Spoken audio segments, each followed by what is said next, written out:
మానవ సేవే మాధవ సేవ. ఆ విషయాన్ని అందరూ గుర్తించాలి. ఈరోజు జనవరి 26 రిపబ్లిక్ డే, అంటే గణతంత్ర దినోత్సవం. ఎంతోమంది త్యాగం చేస్తేనే మనకి ఈరోజు ఈ స్వాతంత్రం అనేది వచ్చింది. ఆ స్వాతంత్రాన్ని మనం అనుభవిస్తున్నాము. సో ఈ సందర్భంగా మనం కూడా మనకు చేతనైంది మన వన్ ఎర్త్ వన్ లైఫ్ తరఫున చిన్నపిల్లలకి ఏదైనా చేద్దాము. నిరాశ్రయుల పిల్లలు సిడబ్ల్యూసి నుంచి మిషనరీస్ ఆఫ్ చారిటీకి శ్రీలంక బ్రాంచ్కి ఒక 25 మంది సభ్యులు పిల్లలు ఉన్నారు ఇక్కడ.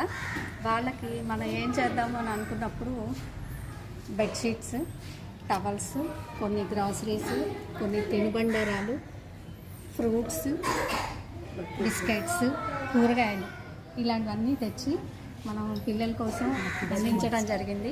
రోజువారీ కార్యక్రమంలో వాళ్ళకి కావాల్సిన, అంటే స్నానం చేయించడానికి బకెట్స్, మగ్స్ అవి కూడా కావాలి కాబట్టి అవి కూడా అందించడం జరిగింది. ఎప్పుడైతే మేము ఇలా చేస్తాము అని అనుకున్నామో కళ్యాణి గారు ఈరోజు ఒక 100 నువ్వుండలు, అంటే పిల్లలకి బలవర్ధకమైన ఆహారం అంటే నువ్వులతోనే వస్తుంది అని చెప్పి కళ్యాణి గారు ఈరోజు ఒక 100 నువ్వుండలు చేసి తీసుకొచ్చారు. అలాగే కృష్ణవేణి ఫ్రూట్స్ను వాళ్ళ ఇంట్లో పండిన, వాళ్ళ అమ్మగారి తోటలో పండిన సొరకాయలు అవి తీసుకొచ్చారు. మా అమ్మగారు బిస్కెట్స్ స్పాన్సర్ చేశారు. ఇలా ఒక్కొక్కళ్ళు వాళ్ళకి తోచినవన్నీ తీసుకొని వచ్చారు. సో ఇది ఎందుకు చేసాము అంటే, ఈ వీడియో ఎందుకు పెడుతున్నామంటే, ఇవి ఇలా చిన్న చిన్న కార్యక్రమాలు మనం కూడా చేసి 10 మందికి సహాయపడవచ్చు అనే ఉద్దేశంతో ఈ వీడియో చేయటం జరిగింది. మీరు కూడా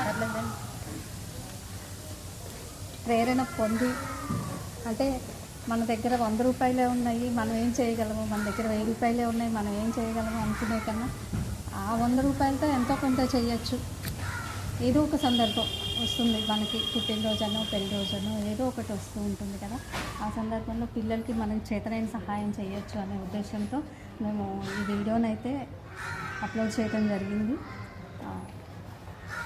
మిషనరీస్ ఆఫ్ చారిటీస్ చేసే సేవలను అందరూ గుర్తించండి. ఆ భాగ్యులైన పిల్లలను మనకి చేతనైనంత, ఆ భాగ్యులు అని మనం అంటాం కూడా తప్పే, కానీ వారికి మేము కూడా వంతు సహాయం చేస్తామని 10 మంది ముందుకు వస్తే వాళ్ళందరూ మనవారే అవుతారు. సో గుర్తించి మీకు చేతనైన సహాయం చేయండి. Thank you.